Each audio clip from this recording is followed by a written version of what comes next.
Hi, everyone at Sioux North. So glad to be able to still connect with you in a variety of creative ways. Your teachers have asked me to reach out to one of our Connected North, Future Pathways, Youth Leadership Fund um, team members. His name is Mitch Holmes, and he wears many, many hats, as well as being the co-developer of a super cool app called Whose Land. Um, Mitch is going to talk to you about the app development, some of the features of the app, and then address some of the issues that are involved in some of these places and spaces that you can be exploring. So I'm going to turn it over to you, Mitch, and we'll see you guys in a few minutes. Great, thanks, Mally. So first thing I'm going to do is introduce myself in my language. So Saigo se uguego, Mitch Young Yats, Tukaranto Nida Waganun, Ganyak Gahaga Niwaka Joda, Aganyeto. So my name is Mitch. I live here in Toronto.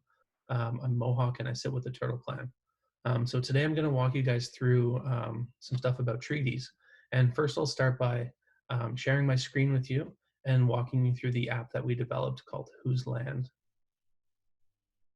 Just give it a moment to pop up here. Perfect. So this is what the app looks like here when you first open it up. And what we did was we were looking at ways that we could get more people interested in learning about traditional Indigenous territory. And we thought the best way to do that would be by visuals because, you know, some people aren't into reading, they don't want to read heavy text. So visuals is always a good way to go with that. So when you open the map, first thing you see is this territories by land. And these are all mapped out traditional territories of a different Indigenous nations. So if you were to scroll in, you can see how this polygon here is the Cree community, Cree Nation. This one here is the Innu. And as you scroll through, there's a Cree one here that expands all the way into Alberta. And then Anishinaabe is huge down here as well. So there's a lot of different nations, and you can see how they all overlap. And one question we often get is, why do the nations overlap? Why is their territory overlapping? And this goes back thousands of years to traditional Indigenous law, where there is agreements between nations to share territory. So oftentimes a hunting territory would be shared. There would be agreements between different nations regarding different aspects of their territory. So we thought it was important to show that overlap rather than how the map looks now, where everything is nice and cut, solid lines. Nothing is overlapping. So we wanted to show the difference between the two, of what pre-colonial Indigenous nationhood looked like and what it looked post-colonialism. And then you can look at territories by city. So if you wanted to know whose traditional territory was in a specific city, you can zoom in and you can click on a city and find out what traditional territories they were, what treaties there were part of that. So if you look at Vancouver, it's Coast Salish, Musqueam, Squamish, Tsleil-Waututh territory. We listed out the closest community as well. So if you're ever traveling and you want to know information, or you need to find a community center, you can always look at this map to see what the closest community is. The next one, which is probably the most important one, I think, is the treaties and agreements one. So we actually mapped out all the treaties and agreements that were signed either with the Crown, being the Queen of England and that whole monarch system, or the Government of Canada after 1867. So here you see these are all the numbered treaties, and you can see how these are all clean-cut lines. There's nothing overlapping. And this goes back to that colonial view of what land is like. So you guys are here in Treaty 3, and I'm currently situated all the way down here in the Toronto Purchase, right down here. So, which is also called Treaty 13. So you can see how some of these ones overlap down here, and what these are adhesions. So typically with Treaty 13, you can see how Toronto Purchase there. And then you can see all these ones here, Treaty 13A, so that's an adhesion to the original treaty. This is a treaty that my community is part of called the Haldimand Treaty. It was later amended to become the Simcoe Patent in 1793. So the treaties changed and there's adhesions added to a lot of treaties to include different communities that were left out at the beginning. The other map on here is the Indigenous Communities map, which actually maps out all the First Nations, Métis, and Inuit communities in Canada. So there's around 693, I believe. So there's quite a few, but you can scroll in and look at them.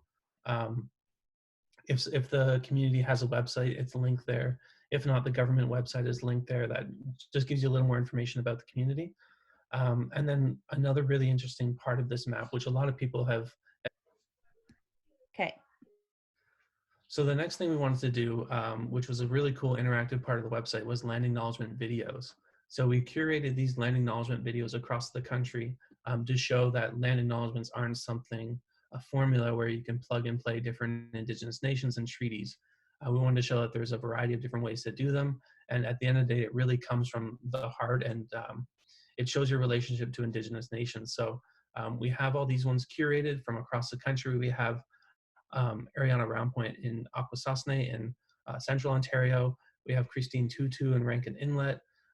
So I definitely recommend checking all these out to get an idea of how different Indigenous people are doing land acknowledgements in their community. Kevin Westaquay is someone we work with a lot, who's a spoken word poet. This is a really, really well done land acknowledgement. So I definitely recommend you to check those out and start thinking about how you yourself would acknowledge the land and what that means to you. So I would definitely recommend checking that out. And the next thing I want to talk about, I'm just going to share my screen.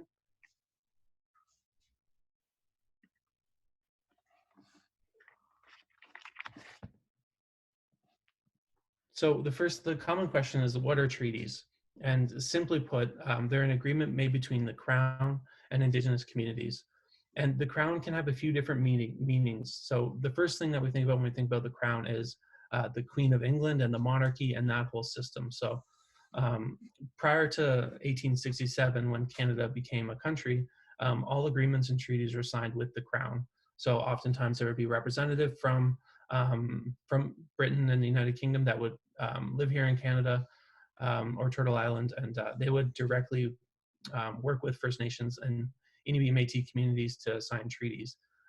After Confederation, after 1867, it was specifically done with government people. So oftentimes there was an Indian agent and there was a treaty commissioner. And a treaty commissioner is somebody who was responsible for actually coming up with the terms of the agreement. And the Indian agent played the role of kind of being a translator and knowing who was who in the community. So oftentimes that treaty commissioner could have started out working as a trader with Hudson Bay Company, which is oftentimes what you see with the numbered treaties as you move west. So and then an important thing to remember also is language barrier when it comes down to those Indian agents and those treaty commissioners. Oftentimes they didn't speak the language of the land, so there was a language barrier that was very persistent throughout the signing of the treaties. So like I mentioned, treaties have been signed since before Canada was a country. So prior to 1867, they've been signed for probably 200 years prior to that. And oftentimes when you read treaties now and you hear stories in your community about the treaties that were signed, you know, things weren't always fully agreed upon. And that's where we have today, where we have amendments and things like that come in, where the government has said, you know what, yeah, we can re-sign this treaty. In 2010, for instance, Mississaugas of the Credit First Nation, who's the original caretaker of Toronto specifically, who originally signed that Toronto Purchase, they redid their treaty with the government and with the city of Toronto. So now in Toronto, you see a lot more representation from the chief of Mississaugas of New Credit. So that's one important amendment that was made. It's kind of a modern day amendment. So now we'll move on to why they were actually signed. So the biggest thing is that the Crown wanted access to that land. They wanted European settlers to come over and farm the land, but in order to do so, they needed to sign treaties to gain access to that land. Another reason is that the Crown saw treaties as a way to stop war and actually partner with Indigenous communities. So your treaty is important because there's actually a clause in it that led to the signing of it that was specifically to stop war, which I'll talk a little bit about at the end. And another thing is, as America moved west, so you got to remember, America was expanding far beyond the Mississippi River at this time. And Canada wanted to keep up that pace with them in order to reach the West Coast at the same pace as America, because they thought if they didn't, America could expand north above that boundary line and start taking over what is now part of Canada. So um, America was moving really quickly, and Canada wanted to do the same. So they started doing things like the railroad. They started really pushing settlement into the West in Europe. So you can actually find old propaganda posters that the Canadian government had drafted up and sent to Europe, to different countries there, to say, come to Canada. We have fertile land. You'll be given, 1,000 acres of farm-ready land. So what actually happened though was that land wasn't farm-ready. So the Canadian government brought over all these settlers from Europe, and when they arrived, they were given 1,000 acres of swamp, or they're given 1,000 acres of treed land. So it wasn't farm ready. So there was a lot of animosity between early settlers as well with the government, which created even more animosity between Indigenous people and the new settlers that were arriving, as well as with the government. So we'll talk about some significant treaties now, most importantly, the numbered treaties. So there are 11 numbered treaties that were signed between 1871 and 1921, with adhesions continuing on until around 1950. So an important reason why the number of treaties were signed, again, is that expansion to move west after Confederation in 1867. They knew that they needed to secure Canada's economic future because Canada was such a new country. They needed to start out strong. So they thought of things like the railroad, opening up the prairies to farming, mining, all of these things they wanted to get done rather quickly. So they started signing these treaties. And so oftentimes the number treaties were signed again with the treaty commissioner from the Hudson's Bay Company and the Indian agent. And sometimes Métis missionaries were involved as well. But the Hudson's Bay Company played a big role in the signing of the number treaties because they were already living in these communities, acting as a trade post. So when you look at the WHO's land map, you'll notice that the treaties in British Columbia, there aren't that many. So when you think about westward expansion, moving to the west, BC was kind of the last place that they stopped. And the reason that is because it took so long to get through Manitoba, Saskatchewan, and Alberta. There were a lot of number treaties that were signed that took a long time. And by the time they got to BC, all the Indigenous nations there had already heard about all the problems the communities were having with the government in regards to the signing of the treaties. So they actually didn't end up signing any treaties. They said, we're not giving up our rights to our land. We know what you have done east of us. So they didn't sign any treaties. And now what you have today is these modern day land claims agreements where they're signing treaties that take 20 years.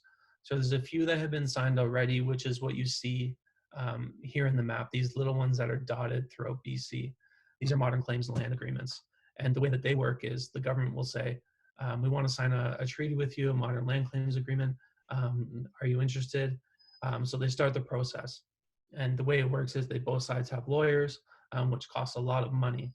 So what the government does is they say, all right, we'll front you the money to pay for your lawyer fees, and you just pay us back based off the settlement we give you. So the government oftentimes drags this process out for 20 plus years.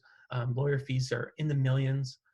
So if your community is guaranteed like a $50 million settlement, on top of other things, the government will say, okay, we'll pay you 50 million, but you owe us 20 million for lawyer fees. So then at the end of the day, you're only left with 30 million for the treaty. So it's an interesting process that I definitely think you should look more into as we move forward into the future and looking more at modern land claims agreements and re-signing old treaties and redoing them. So we'll talk now about Treaty 3. This is a treaty that you're part of. It was signed on October 3rd in 1873. There are a number of provisions that were made available. And the first one is a one-time payment of $12 per family of 5. And then there was a yearly payment of $5 per person. And then there was funds for the purchase of farming equipment and other tools. So that's what they agreed upon, but it took about 3 years to get there. So on October 3rd, 1873, they signed that treaty. It's also known as the Northwest Angle Treaty, and it provided the government access to that land. But prior to that, like I said, it took about 3 years to get going. So in 1869, the government of Canada began making a road and waterway system from Fort Garry in Manitoba to Lake of the Woods near Thunder Bay. And so that was the primary objective for signing that treaty. They needed to pass through um, those Saulteaux lands. Um, the way it worked was that they sent a treaty commissioner up to the Saulteaux Nation and those lands to talk with the chief, a Hudson's Bay Company worker, and an engineer to talk about what the roadway would look like. And the Saulteaux they didn't want any part of it. They said, that's not what we wanted. You're not going to give us a fair shake at things. Um, so that was one reason why they wanted to sign the treaty. Another reason is because of the Red River Rebellion that was going on in Winnipeg at the time. So the Métis under Louis Riel were revolting and trying to gain rights with the government, and the government was fighting back. So what happened was the government needed to get troops to Winnipeg, and in order to do so, they needed to push those troops through Treaty 3 territory. They wanted to make sure that the troops would get to Winnipeg unharmed. So another reason why they wanted the treaty signed was so that those troops would make it to Winnipeg without having to fight any other Indigenous nations along the way. So the treaty commissioner eventually arrived and talked to them about that, and they said, you know what, that's fine. We'll let them pass through unharmed. But when the commissioner got there, Simpson stressed that the troops meant no harm and they were just trying to push through and get to Winnipeg. They actually hired some Saulteaux people to be guides for the troops to make it through to Winnipeg in the easiest way possible. But the Saulteaux refused this work. They didn't want to interfere with the troops' movement, and they didn't want to be part of anything like that. And they also mentioned they expected to be paid for the construction of roads and waterways. So this is before the treaty was signed. They're already asking to be paid for access to their land. And what they wanted $10 per man, woman, and child annually for as long as the sun shines. And that's a common sentiment you'll hear if you read more into number treaties, is that a lot of them are signed for as long as the sun shines. And then they also wanted rations such as pork, tea, tobacco, flour, alongside those annual payments. So at that time, the treaty commissioner said, we can't do any of that, but we'll come back and negotiate something. So it was very clear that they had no intention of permitting farmers to settle on that land. Didn't want any non-Indigenous settlement on those lands. They made it very clear from the get-go. And they also made it clear that they wanted money in exchange for any conversations, and Ekerman obviously found that very excessive. And they stated that the only way we would do that is if you relinquish your deed to the entire territory. So obviously the Saulteaux weren't going to do that. And the Saulteaux knew what the government were trying to do. They had talked with other Indigenous nations in the East who had already signed treaties. So they were very well aware of what was going on and kind of the way the government had played the other tribes and the other nations. So they also needed to make that treaty happen because at this time, the Canadian Pacific Railway was also starting to happen. So there was from Lake Superior to the Red River, there was a part of the track that needed to get built in order to continue that westward expansion. So that adds another layer on top of already all the treaty things that the government needed that land for. So the government basically said, I'll give you lands for farms and also reserves for your own use. It may be a long time before the other lands are wanted, but in the meantime, you'll be permitted to fish and hunt for them. I'll also establish schools whenever any man asks for them so that your children may have the learning of the white man. That's exactly what the text says. You can actually go online and read the original treaty text. And then they went on to say, I'll give you $10 per head of the population, and for every other year, $5 a head. But to the chief men at the time, not exceeding 2 to each band, will give $20 a year forever. And then they went on to say, I'll give to each of you this year a present of goods and provisions to take you home. And so that was kind of the treaty text that the government had initially laid out for the Saulteaux people and the people of Treaty 3. But after contemplating that offer, the chief, who was the main spokesperson at the time for Treaty 3, presented a counteroffer of sorts. So they actually demanded $50 a year for each chief, $20 for each council member, and $10 for each band member. And then they also asked for a one-time payment of $15, on top of provisions such as clothing, tools and equipment for fishing and hunting, farming equipment, household items, and farm animals. And then the chief was very careful to mention that this served as compensation for use of their land, not ownership, which is oftentimes today kind of this discrepancy is ownership or use of the land. And it's always been inferred that Indigenous people meant use of the land, not ownership. So again, the government went back and they outright refused these demands, arguing that it wasn't fair. The chief basically said, I lay before you our opinions, our hands are poor, but our heads are rich. And it is riches that we ask that we may be able to support our families as long as the sun rises and the water runs. So that's, again, from the original treaty text. And then the Soto and the people of Treaty 3 convened and decided that the government was going to increase the one-time cash payment from $10 to $12 for a family of 5. So that's eventually where they settled on, along with those farming tools and other equipment. So like I mentioned at the beginning, it was signed on October 3rd, 1873, for $12 per family of 5 and a yearly payment of $5 per person.